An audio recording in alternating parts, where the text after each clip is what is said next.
जय हिंद साथियों, नमस्कार सभी भाइयों को। साथियों, मैं आप सबका हर्ष कुमार स्वागत करता हूं आपके अपने चैनल लोन डिस्ट्रॉयर में। साथियों, लोन एनपीए हो गया है या फिर राइट ऑफ हो गया है या फिर एनपीए या फिर राइट ऑफ होने वाला है, तो अब लोन में एक भी रुपए की पेमेंट करने की ज़रूरत नहीं है। अगर एक भी रुपए की पेमेंट करोगे तो हो सकता है आपका बहुत ही बड़ा नुकसान। जी हाँ साथियों, आप लोग बिल्कुल सही सुन रहे हो। बहुत सारे हमारे भाई ऐसे हैं जो कि हमें अलग अलग तरीके से मैसेजेस करते हैं या फिर अलग अलग तरीके से हमसे जुड़ने की ट्राई करते हैं, और उनके यही क्वेश्चन होते हैं कि सर ये एनपीए या फिर ये जो राइट ऑफ है, इसका कॉन्सेप्ट आप क्लियर करवा दो एक बार हमारा। ठीक है, तो आज मैंने इसी के लिए वीडियो बनाई है। और जितने भी हमारे भाई जहाँ से भी इस वीडियो को देख रहे हैं, मैं आप सभी पे कहना चाहूँगा, कमेंट सेक्शन में अपने शहर का नाम, अपने डिस्ट्रिक्ट का नाम ज़रूर लिखें। अगर आपकी कोई अलग से परेशानी है जिसके ऊपर आप वीडियो चाहते हो तो आप उसके बारे में भी लिख सकते हो, मैं अलग से वीडियो बना दूंगा। अगर और कोई दिक्कत, प्रॉब्लम, परेशानी है तो उसके बारे में भी कमेंट सेक्शन में लिख सकते हो। वैसे कमेंट ज़रूर करके जाया करो, हमारी वीडियो कहाँ कहाँ तक पहुँच रही है, लोग कहाँ कहाँ तक उस वीडियो को देख रहे हैं, हमें भी तो ज़रा पता लगे। ठीक है, कि कहाँ की ऑडियंस ज़्यादा है, कहाँ की नहीं है। लोग मुंबई से ज़्यादा देख रहे हैं, दिल्ली से ज़्यादा देख रहे हैं, कलकत्ता ज़्यादा देख रहे हैं, कहाँ से ज़्यादा देख रहे हैं, हमें भी पता होना चाहिए। ठीक है। और भाइयों, जिन जिन को भी लोन से संबंधित कोई भी परेशानी है, कोई लोन रिकवरी वाला परेशान कर रहा है, कॉल्स या फिर विजिट बहुत ज़्यादा हो रही हैं, कोई नोटिस आया है, कोई समन आया है, ऐसी कोई भी दिक्कत, प्रॉब्लम, परेशानी का आप फेस कर रहे हो, तो ऊपर नंबर आ रहा है, व्हाट्सअप के माध्यम से हमसे जुड़ सकते हो। ठीक है, व्हाट्सअप पर हमें मैसेज करके हमसे बात कर सकते हो, हमसे सलाह ले सकते हो। ओके, अब आ जाते हैं मेन टॉपिक पे कि अगर लोन एनपीए हो गया है या फिर राइट ऑफ हो गया है या फिर दोनों होने वाला है। कई लोग ऐसे ही बोलते हैं सर एनपीए हुआ नहीं है, होने वाला है। अब अगर आप एक भी रुपए की पेमेंट करते हो, तो अगर आप पेमेंट करोगे तो आप अपने पैसे को एक्चुअली में पानी में बहा दोगे। जी हाँ साथियों, आप लोग बिल्कुल सही सुन रहे हो। बहुत सारे हमारे भाई हैं जो कि इस तरीके के ट्राई करते हैं कि वो 2 महीने तक लोन डिफ़ॉल्ट करते हैं, उसके बाद अगले महीने की पेमेंट करते हैं, फिर 1 महीना डिफ़ॉल्ट करते हैं, फिर अगले महीने पेमेंट करते हैं, और इस तरीके से वो बहुत सारा पैसा अपना मिनिमम ड्यू में या फिर बाकी चीज़ों में उड़ा देते हैं। जैसे मैं आपको अपने ही एक सब्सक्राइबर का एग्जांपल दूंगा। ठीक है, वो लमसम अभी काफ़ी टाइम हो गया उनको, तो हम लोग मान लेते हैं 1 साल का टाइम पीरियड। ठीक है, तो 1 साल पहले लमसम वो हमसे एक बार कॉल पे बात करी थी, उन्होंने एक बार कॉल बुक करी थी। तो मैंने उनको सारी चीज़ें बताई। मैं कहा अब आप इसको डिफ़ॉल्ट करना पड़ेगा क्योंकि आपके ऊपर मल्टीपल लोन्स और मल्टीपल क्रेडिट कार्ड हो चुके हैं, है ना। लेकिन वही बात है, हम लोगों का इंडियन दिमाग है, हम लोग सोचते हैं कि यार किसी का भी एक भी रुपया हम लोग क्यों खाएं, है ना, हम लोग मिडिल क्लास आदमी हैं। तो भाई उन्होंने भी ऐसा सोचा, उन्होंने धीरे धीरे करके एनपीए रोकने के लिए या फिर राइट ऑफ रोकने के लिए थोड़ी थोड़ी पेमेंट करते रहे। वो एट द एंड क्या हुआ, जितना उनका मूल नहीं था उससे ज़्यादा उन्होंने सूद भर दिया 6-7 महीने के अंदर। जी हाँ, आप लोग बिल्कुल सही सुन रहे हो। जितना उनका टोटल अमाउंट होगा ना, उतना उन्होंने मिनिमम ड्यू में भर दिया था। ओके, और उसके बाद भी पैसा उतना ही रहा, बढ़ ही गया उल्टा उससे। ठीक है, तो अब एक्चुअली में क्या करना चाहिए, देखो मैं बता देना चाहता हूँ कि ये जो भ्रम ना लोगों के अंदर फैलाया गया है कि अगर आप अपना एनपीए आपका लोन होता है, राइट ऑफ आपका लोन होता है, तो ये आपके लिए बुरी चीज़ है। बहुत सारे भाई लोग मुझको ये कमेंट सेक्शन में बोलते भी हैं और मैसेज भी करते हैं कि सर एनपीए होने वाला है, मैं क्या करूँ, एनपीए से रोकना है। मैं उन पे पूछता हूँ कि आपको एनपीए से अपना लोन क्यों रोकना है होने से। तो कहता है सर एनपीए हो जाएगा तो ये लोग केस कर देंगे, ये कर देंगे, वो कर देंगे। मैं उन पे पूछता हूँ कि आपका लोन सिक्योर है या अनसिक्योर है। वो बोलते हैं कि अनसिक्योर है। मैंने बोला फिर तो कोई डरने की बात नहीं, आप इसे आराम से एनपीए होने दो। देखो एनपीए बुरा है, मैं फिर कहता हूँ, ठीक है, लेकिन आपके लिए नहीं। आपके लिए एनपीए 100% अच्छा है, और एनपीए आपका लोन होगा तभी जाके आपकी सेटलमेंट होगी। मैं फिर कहता हूँ, ठीक है, एनपीए बैंक और रिकवरी एजेंसीज के लिए बुरा है। मैं बताता हूँ कैसे।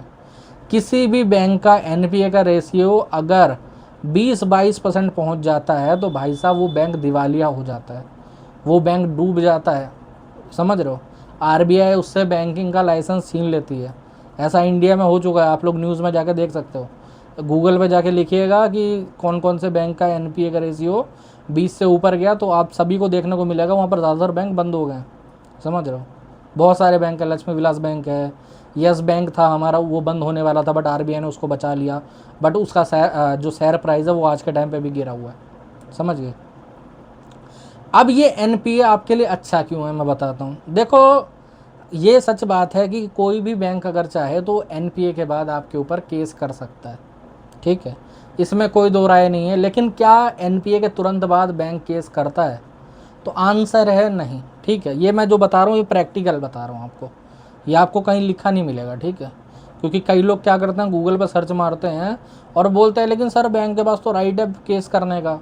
अरे भाई, लिख देने से या रूल हो जाने से ना वो चीज़ हो नहीं जाती है। मैं हज़ारों केस देख चुका हूँ और हज़ारों केस में ही देखने को मिलता है।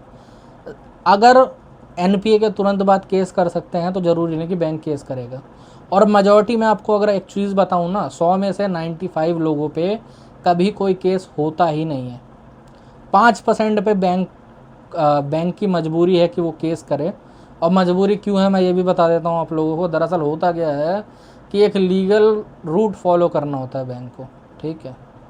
तो वो दिखाने के लिए उनको केस करना पड़ता है और कभी कभार उससे पैसे भी आ जाते हैं, लोग सेटलमेंट वगैरह कर लेते हैं। तो इसीलिए वो थोड़ा बहुत, मतलब 100 में से 5-10 लोगों पे केसेस करते हैं बैंक, ठीक है। लेकिन 90 लोगों पे कभी कोई केस नहीं होता। बहुत सारे लोग हैं जो बिल्कुल बिलक जाते हैं, बिल्कुल टेंशन में रहते हैं कि सर एनपीओ हो गया अब तो बैंक केस डाल देगा। मैं उन पे एक ही चीज़ पूछता हूँ, मैं क्या बैंक घोड़ी पे सवार है क्या कि जैसे ही आपका एनपीओ वैसे ही मैं तुरंत जाके केस डाल दूंगा? ऐसा कभी नहीं होता। मैं आपको जनरली बताऊँ तो अगर बैंक को केस करना होगा तो वो 6 महीने बाद भी कर सकता है, 1 साल बाद भी कर सकता है, 1.5 साल बाद भी कर सकता है। और अगर बैंक को केस नहीं करना किसी भी प्रकार का, तो बैंक 10 साल भी आप उसका लोन नहीं दोगे तो कोई केस नहीं होगा। वैसे भी 3 साल के बाद तो कोई केस हो नहीं सकता, क्योंकि 3 साल के बाद बैंक कानूनी रूप से अपना पैसा भी नहीं मांग सकता आपसे, अगर मैं कहूँ तो। क्योंकि लिमिटेशन एक्ट लागू हो जाता है। हमारे देश का कानून कहता है, अभी से नहीं कहता, बहुत टाइम हो गया, मतलब आप सोच सकते हो सन 1900 से, ठीक है, लिमिटेशन एक्ट लागू है। लागू कौन सी डेट में हो मुझे याद नहीं, बट बहुत टाइम से हो रखा है कि अगर 3 साल तक आपने अपना पैसा किसी से नहीं लिया है तो अब आप उससे पैसा मांगने के बाध्य नहीं है, आप उससे पैसा नहीं मांग सकते लीगली तौर पे। उसकी मर्ज़ी होगी तो वो देगा, नहीं होगी तो नहीं देगा। अब कई लोग बोलते हैं कि सर 3 साल तक कौन सा बैंक पागल होगा जो 3 साल तक अपना पैसा छोड़ के रखेगा? मैं बताऊं तो 90% बैंक ऐसा करते हैं। जिन जिन क्लाइंट्स का लॉकडाउन में लोन डिफ़ॉल्ट हुआ था 2020 में, अभी तक बहुत सारे लोग ऐसे हैं जिनके ऊपर कोई केस नहीं हुआ उनका। और ज़्यादातर क्रेडिट कार्ड में तो ऐसा होता ही है। क्रेडिट कार्ड में क्या होता है कि जिन जिन लोगों का बड़ा अमाउंट होता है ना, 10 लाख 15 लाख का क्रेडिट कार्ड, उनके साथ ऐसा होता है, उनकी सेटलमेंट भी लोग नहीं करते कई बार, वो ऐसे ही पड़े रहते हैं, समझ रहे हो। तो इसीलिए आप लोगों को अपना एनपीए होना मैंडेटरी है, करना तो मैंडेटरी है। अगर आपको सेटलमेंट के लिए जाना है या कुछ करना है, फिर चाहे आपका क्रेडिट कार्ड हो या फिर अपना लोन हो, ठीक है। अब लोग बोलेंगे कि सर रिकवरी वाला तो अलग चीज़ बोल रहा है, रिकवरी वाला तो कह रहा है ये कर दूंगा वो कर दूंगा, मेरे पास ये पावर है। मैं ना आपको एक लाइन बता देता हूँ आप सभी भाइयों को, आप लोग रिकवरी वाले पे खाली ये लाइन बोल देना, ठीक है, और फिर देख लेना कि कुछ नहीं होगा। अगर रिकवरी वाला बोलता है कि मैं केस कर दूंगा, आपको नोटिस भेज दूंगा, ये कर दूंगा वो कर दूंगा, आप उसे बोल दो कि जा तू एक काम कर, एक की जगह 2 भेज दे, बात खत्म। अरे नोटिस कोई रिकवरी वाला भेजता है क्या? जो भी बैंक का पैनल के एडवोकेट हैं वो भेजेंगे। केस कोई रिकवरी वाला करवाता है क्या? जो भी उनके पैनल के एडवोकेट होंगे जिस भी सिटी में, वहाँ पर केस फाइल होगा। तो ये किस बात पे उछलते हैं? ये दरअसल किसी बात पे नहीं उछलते। ये लोग खाली अपनी कमीशन के चक्कर में, वही कहते हैं ना, क्या क्या एक कहावत है, मैं भूल गया हूँ थोड़ी सी, ठीक है, वह सिंपली तौर पे ये अपनी कमीशन के लिए उछलते रहते हैं, दौड़ते रहते हैं, कुछ भी बकते रहते हैं। कभी ये फेक पुलिस बनते हैं, कभी ये फेक एडवोकेट बनते हैं, कभी ये जज साहब तक बन जाते हैं। भाई साहब, आप लोग बात नहीं मानोगे, मैं आप सभी को बताना चाहूँगा, मेरे एक क्लाइंट थे, ठीक है, जिनका आईडीएफसी बैंक से लोन चल रहा था। बताऊंगा क्योंकि जिसके जैसे कारनामे वैसे बताने चाहिए।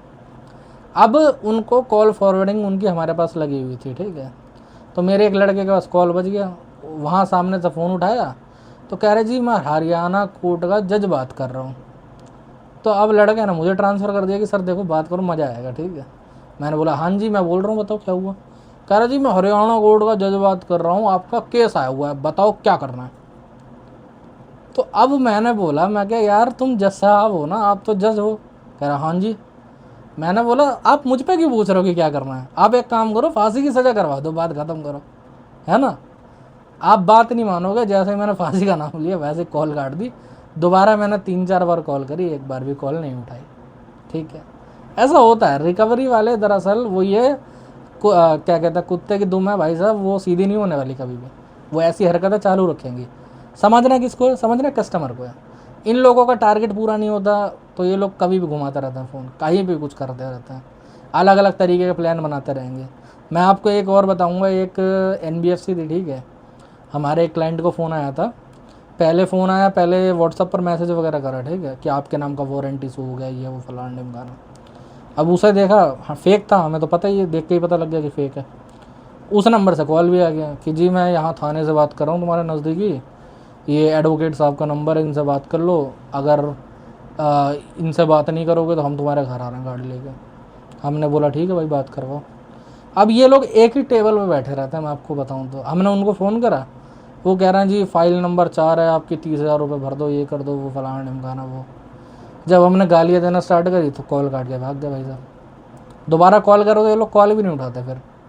तो इसीलिए मैं सभी भाइयों को बार बार कहना चाहूँगा, ठीक है, कभी भी किसी भी रिकवरी वालों की बातों में ना आए, अपना NPA होने दे, राइट ऑफ होने दे, ठीक है, उसके बाद ही आपकी सेटलमेंट अच्छे तरीके से होगी।